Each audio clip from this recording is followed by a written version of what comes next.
Olá, aluno, olá, aluna. Vamos iniciar o nosso bate-papo de hoje e o tema que nós vamos trabalhar é sobre a densidade, né? A densidade é outra propriedade específica dos materiais. E para conhecê-la, nós vamos começar falando sobre duas propriedades gerais da matéria. Isto é, propriedades que todos os corpos possuem, que é massa e volume. Então, antes de dar continuidade, vamos só entender o que é um corpo e o que é um objeto. O termo corpo significa, aqui para nós, né, uma porção limitada de matéria, como um cubo de gelo ou um pedaço de madeira. Perfeito? E o termo objeto, aqui para a nossa fala de hoje, ele é empregado para designar o corpo com um determinado uso. Então, como exemplo, eu posso falar da cadeira, que é feita de madeira, ou um martelo, que é feito de ferro, ok? Então, voltando lá na matéria, né? Então, toda matéria tem massa que pode ser medida em uma balança, e toda matéria ocupa um lugar no espaço, ou seja, tem um volume. Se nós usarmos esse exemplo com relação à massa, podemos dizer 1 kg de arroz e 1 kg de água. Podemos usar a relação de volume, né? Pode ser então 1 litro de água e 1 litro de leite, ok? Imagine a seguinte situação. Coloca-se em um dos pratos de uma balança um peso de chumbo, né? E no outro prato um peso de alumínio. Ambos os pesos com o mesmo volume. Então, não precisa imaginar muito, porque o que eu estou falando para vocês está o quê? Está nessa imagem aqui, ó, tá? Está na imagem que aparece para vocês aqui. A balança de pratos funciona como se fosse uma gangorra. O prato que contém a maior massa fica em um nível mais baixo do que no outro. Então, olhando esse exemplo, qual das balanças está mais baixa, né? É esta ou é esta? É esta aqui, tá? Então, significa que ela tem o quê? Uma maior massa. Então, nós estamos falando do chumbo e nós estamos falando do alumínio.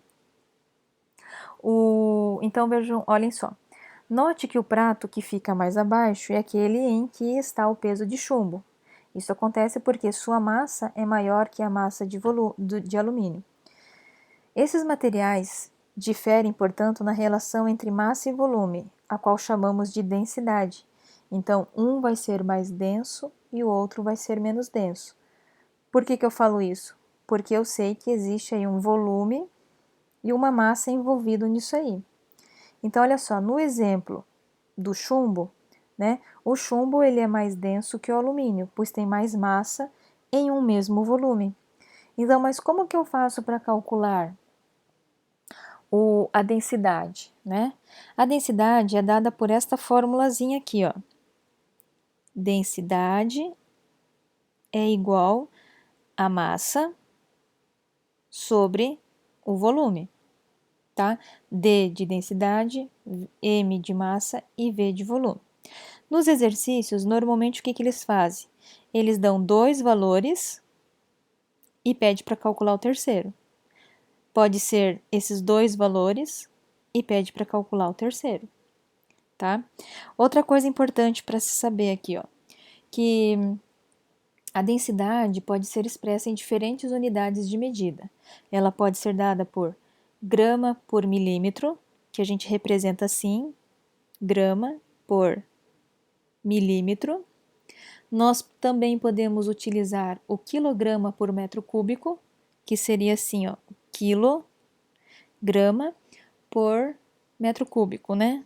Metro cúbico, ou grama por centímetro cúbico, que aí é grama por centímetro cúbico.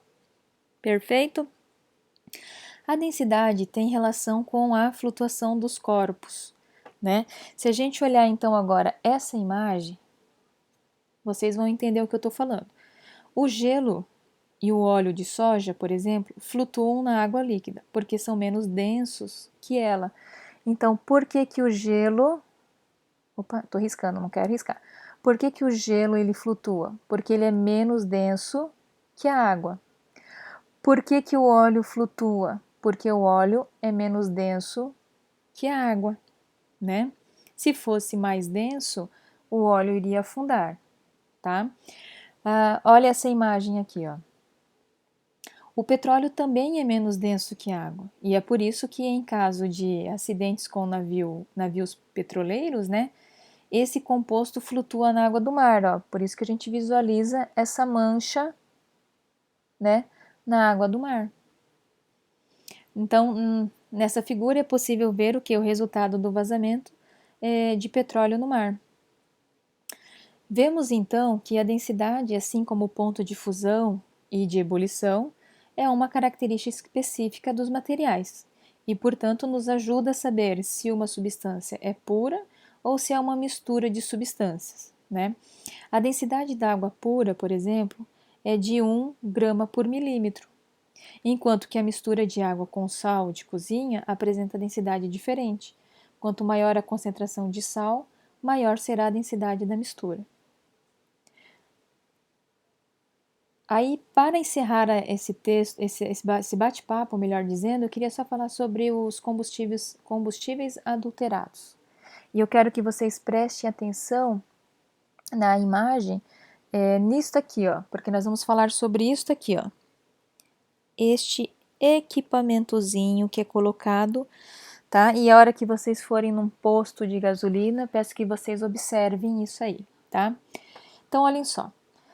Às vezes, né, jornais relatam que postos de combustíveis foram interditados por vender combustíveis o quê? Adulterados. Como essas misturas são homogêneas, o consumidor não identifica a fraude apenas pela observação do líquido. Homogênea significa que só tem uma fase, né? Não é que nem a água e o óleo que você vê duas substâncias, tá? Isso aí é heterogênea. Né? A água e um pouquinho de açúcar é homogêneo, porque quando você mistura você não consegue diferenciar a água do açúcar. E a mesma coisa do combustível, né? A gente não consegue diferenciá-la. Mas a fraude pode ser descoberta porque diferentes misturas têm diferentes densidades. Então, uma mistura de álcool e água, por exemplo, tem densidade intermediária entre 1000, né? Entre 1, que é a densidade da água, e 0,790, que é a densidade do álcool, tá? E então a gente consegue observar isso. Se ela variar nisso aí é porque está tendo mistura. Ela não é nem água e ela não é nem álcool, né?